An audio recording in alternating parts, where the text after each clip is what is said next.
이번 한 주 저는 참 열정을 가지고 출발을 했고, 그리고 한 주 동안 씨름했습니다. 제가 참 많이 씨름하면서 시간들을 보냈는데 함께 기도해 주셔서 감사드립니다. 물론 저와 함께 저를 위해서가 아니라 여러분이 하나님의 은혜에 감사해서 저와 우리 교육자들과 또 우리 성도님들이 함께 기도한 것이지만, 매일마다 100명이 넘어 120명 정도 되는 분들이 모여서 이렇게 예배를 드리는 모습을 보면서 저는 참 많이 감사하는 시간을 가졌습니다. 많은 분들이 십자가의 은혜를 사모하고 계셨고, 저는 그 십자가 복음의 그 깊이, 그리고 하나님의 사랑을 여러분에게 전달해 드리고 싶어서 정말 부단히도 애를 썼던 한 주였습니다. 하지만 절실하게 저는 저의 한계를 보았습니다. 저의 무능력을 보았고 하나님의 긍휼하심을 구할 수밖에 없는 그러한 한 주였습니다. 특히 오늘 새벽은 저는 흉내낼 수 없는 그리스도의 십자가 앞에 직면했습니다. 저는 상상할 수도 없는, 정말 너무 어려운, 제가 가지고 있는 지혜로는 설명해낼 길이 없는 십자가 앞에 저는 섰습니다. 그래서 그저께부터 이 말씀 때문에 너무 고민이 됐고 너무 고통스러웠습니다. 그 이전의 십자가는 참 저는 기쁘게 증거했습니다. 첫 번째, 십자가는 부끄러움을 마다않는 비전입니다. 말씀 전할 때 저는 굉장히 그 십자가에 공감했어요. 왜냐하면 저도 사랑하면 그 사랑하는 대상을 향해서 비전을 그리거든요. 비전을 봅니다. 저 여러분 향해서 비전 그립니다. 저는 이번 특세 때도 꿈을 꿨습니다. 꿈을 꿨습니다. 저는 이번 금요 영성 축제도 꿈을 꿨습니다. 사랑하면은요 비전이 보이거든요. 그리고 그 비전을 위해서는 희생을 마다하지 않습니다. 부끄러움을 마다하지 않습니다. 비전이 그려지면, 사랑하는 사람을 향해서 비전이 그려지면 부끄러움을 마다하지 않아요. 저는 예수님의 십자가 보면서 제 속에서 힘이 넘쳤었습니다. 그래, 나도 사랑으로 비전 품자. 부끄러움을 마다하지 않고 이 사랑으로 섬기자. 그러면서 저는 잘 전달하지 못했지만 속은 굉장히 신났습니다. 두 번째 날에 십자가는 용서다.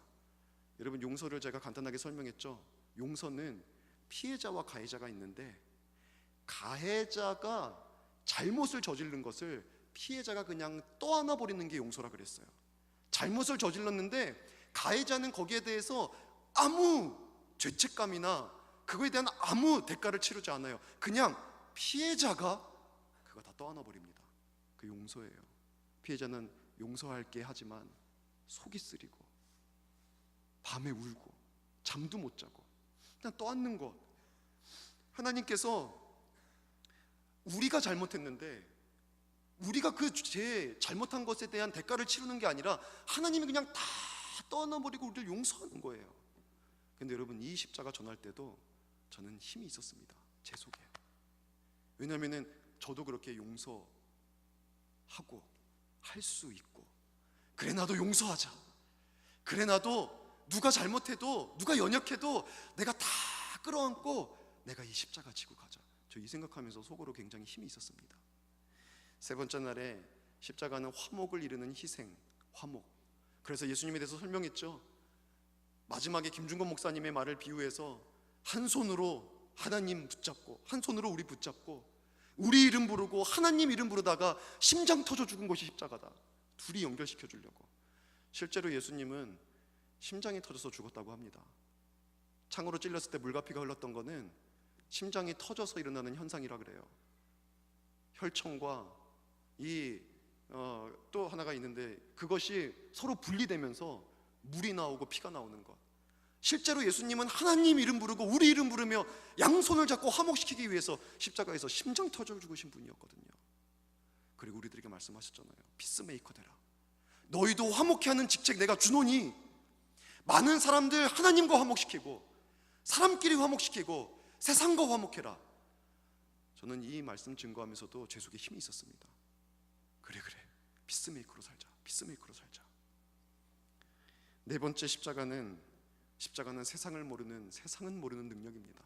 저는 이거 할 때는 막 열정이 있었습니다. 열정이. 이거를 막 증거하면서 진짜 제 속에 불이 있었어요. 불이. 너무 행복했어요.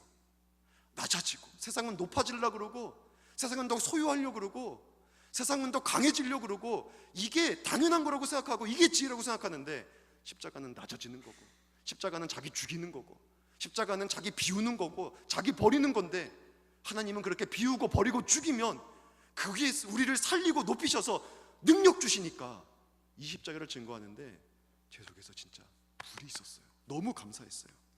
근데 문제는 오늘 새벽이었습니다.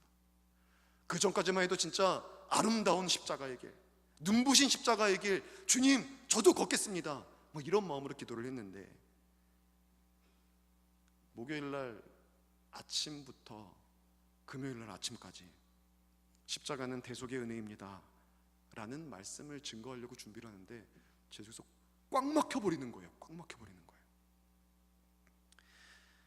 우리가 아무리 자기 몫의 십자가를 지고 주님 따르라고 해도 대속의 십자가 앞에서는 내가 너무 초라해지는 거예요. 다른 누군가의 죄를 짊어지고 대신 죽는 게 불가능해요. 다른 사람의 죄의 결과인 이 영원한 형벌에서 내가 대신 감당함으로써 그 사람에게 자유함을 준다는 것은 내가 조금도 흉내낼 수 없는 그러한 사건이에요. 그저 그 순간에 제가 할 수 있는 것은 여러분 십자가 앞에 서십시오. 십자가 앞에 서십시오. 여러분의 죄를 위해 죽어주신 십자가 앞에 서십시오 였는데 사실 이 말씀을 증거하면서 저는 너무 힘들었습니다. 제 속에 힘이 없는 거예요. 내 안에 그 십자가를 질 수가 없는 나의 무력함이 발견되는 거예요. 이 순간에 내가 할 수 있는 거라고는 손가락 역할밖에 못하는 것. 저기 주님 바라보십시오. 저는 손가락입니다.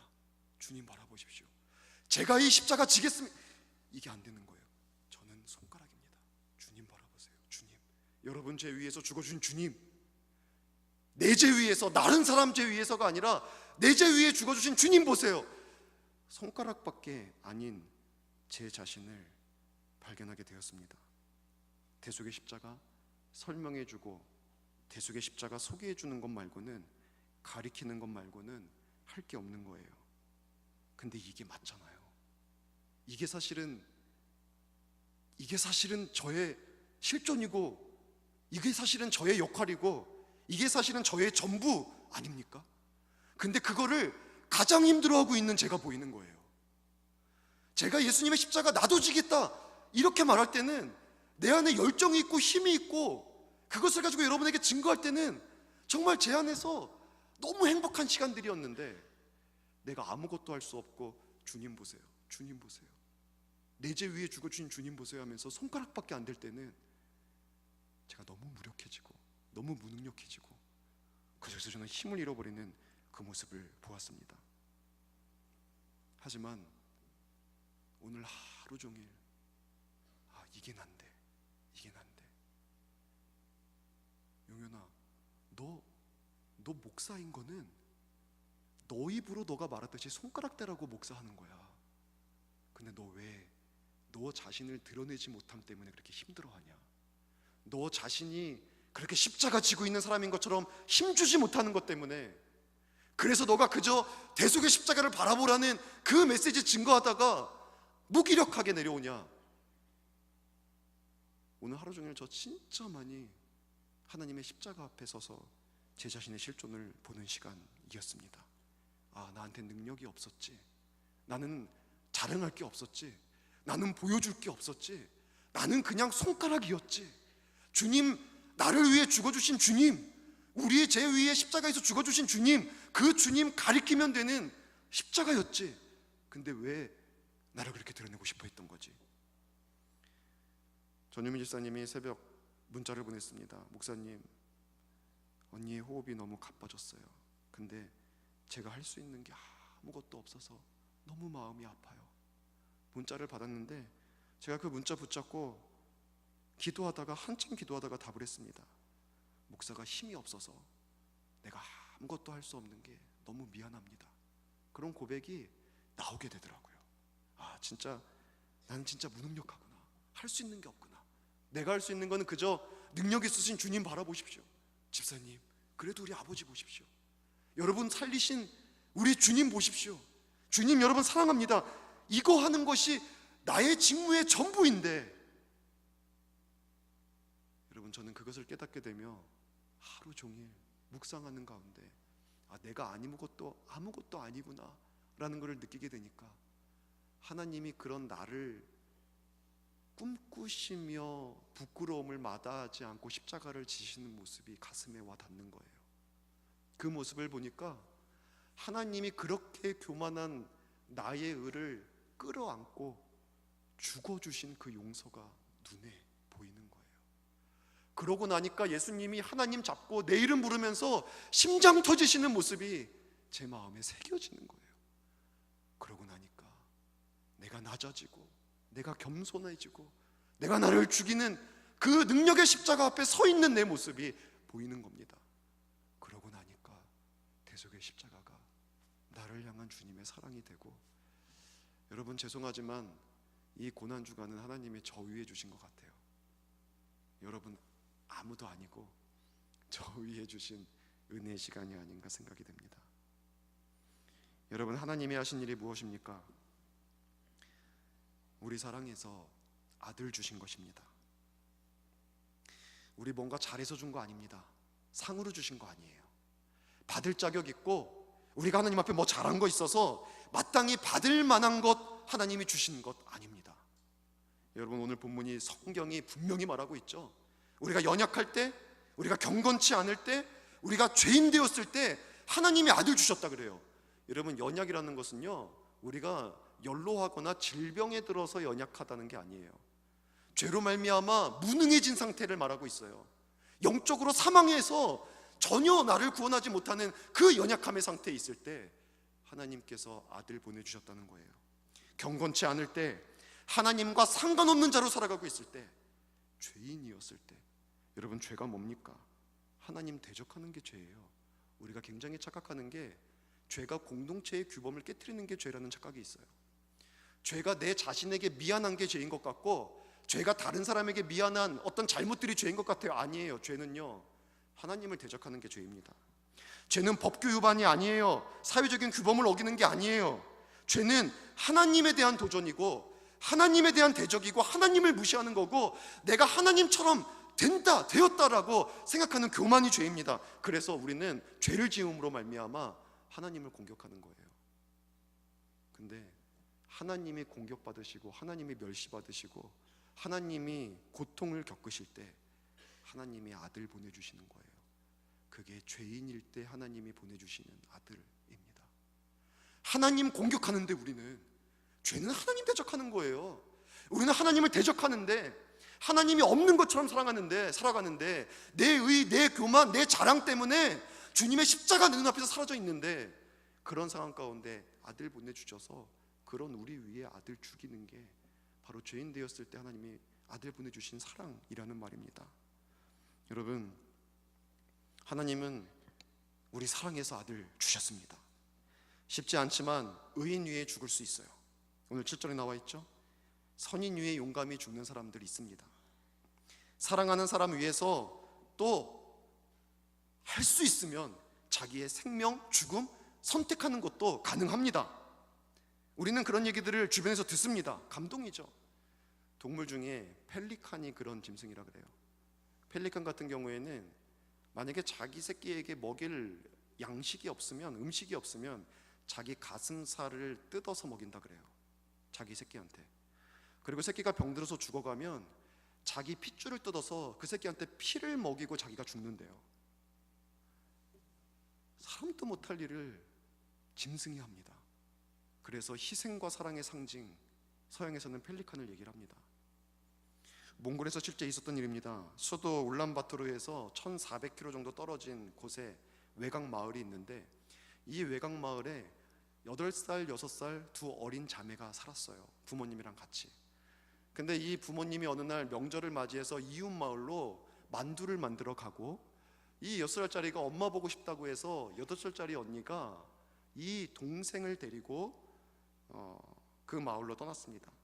이름이 헝거루쫄, 나롱쫄. 뭐 몽골 이름은 좀 이상하잖아요. 헝거루쫄, 나랑쫄. 네. 부모님 찾아가다가 길을 잃어버린 거예요. 근데 영하 40도예요. 마을 사람들이 다음날 수색대를 편성해서 샅샅이 뒤지면서 찾았는데 결국 찾았어요. 동생이 살아있어요. 어떻게 살았냐면 언니가 8살 언니가 속옷 남기고 다 옷 벗어서 자기 여동생 6살짜리 동생한테 다 입히고 또 그것도 모자라서 자기 몸으로 그 아이 끌어안아 그 아이 살리고 얼어 죽은 거예요. 여러분, 사랑하는 사람을 위해선 우리 목숨 때로 가능하다면 버릴 수 있습니다. 근데 하나님이 우리 위에 아들 죽이신 것은 우리가 하나님 앞에 사랑할 만한 일을 했기 때문이 아니에요. 죄인일 때, 주님 대적할 때, 주님 없는 것처럼 살 때, 주님 말씀과 전혀 상관없이 살아갈 때, 그럴 때 하나님께서 아들을 보내주셔서 우리를 위해서 죽어주셨다는 겁니다. 여러분, 여기 나를 향한 희생이 있습니다. 다른 사람을 향한 이야기가 아니라 나를 향한 희생이 있어요. 예수님께서 나 위에 죽어주셨습니다.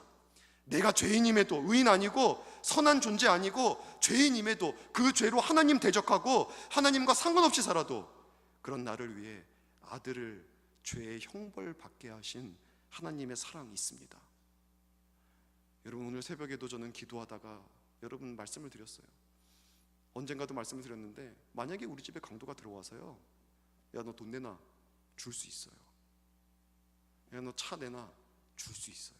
땅 문서 내놔, 있지도 않지만 있으면 줄 수 있어요. 근데 만약에 야, 너 시우 손가락 하나 내가 잘라야겠다, 그러면 저는 그냥 죽을 때까지 싸우는 게 아니라 반드시, 좀 과격해서 죄송합니다, 반드시 죽이고 우리 딸 살릴 겁니다. 부모님 마음 아니에요? 근데 하나님이 원수 되었을 때 우리 위에 아들 죽입니다. 우리가 원수 되었을 때 그걸 통해서 하나님이 우리를 향한 사랑을 확증해 주셨습니다. 지금도 예수님은 보좌 우편에서 그런 우리를 위해서 간구하고 계십니다. 여러분, 하나님의 크신 사랑, 나를 향한 사랑, 여러분 깊이 깨달으시기 바랍니다.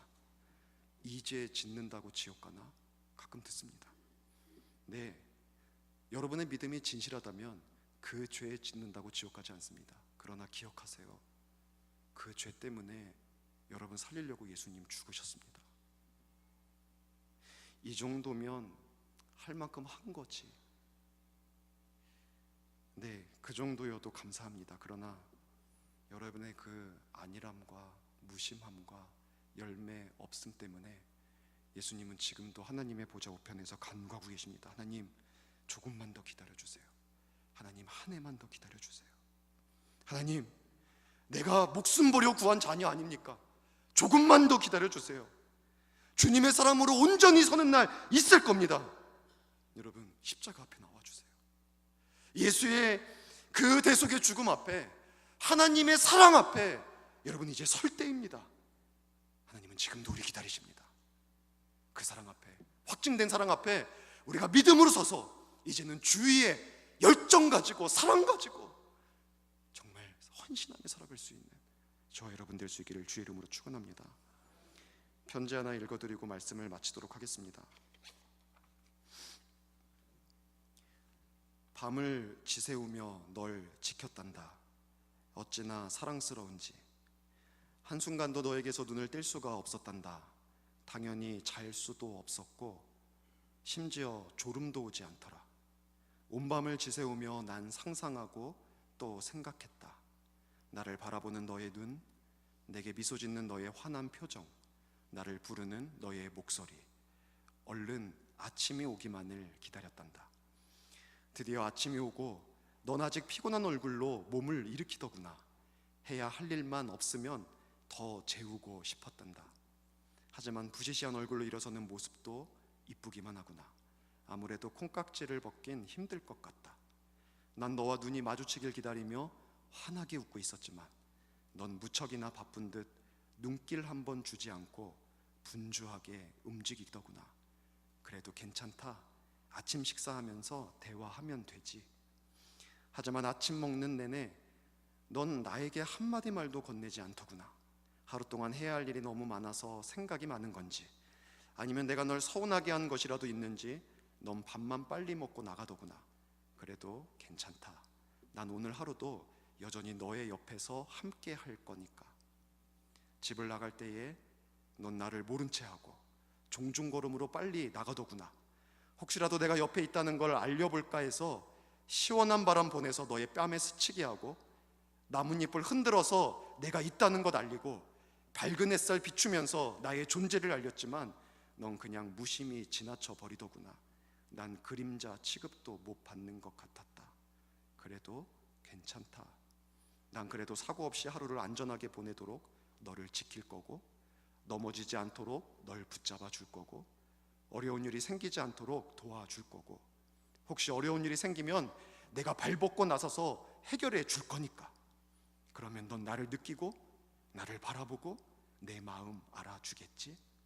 하지만 하루 종일 내가 너를 지키고 보호하고 힘이 되어 주었지만 넌 내게 고맙다는 인사 한마디 건네질 않는구나. 그래도 괜찮다. 나는 널 사랑하니까. 집에 돌아온 너는 여전히 피곤해 보이더구나. 하루의 일과에 지친 너를 안아주고 너를 위로도 해주고 싶지만 그것도 너가 원해야 할 수 있는 일이지, 그저 난 너 옆에서 너가 알지 못하더라도 함께 해주고 지켜주는 것밖에 할 게 없구나. 마지막 기대는 버리지 않았단다. 잠자리에 누워서 깊은 잠에 들기 전에 마지막으로도 나를 불러주지 않을까? 내가 하루를 함께 해줘서 지켜줘서 고맙다고 말하지 않을까? 혹시 모른 척했지만 표현이 서툴러서 그런 거지, 사실 너무 감사하고 또 사랑한다고 하지는 않을까?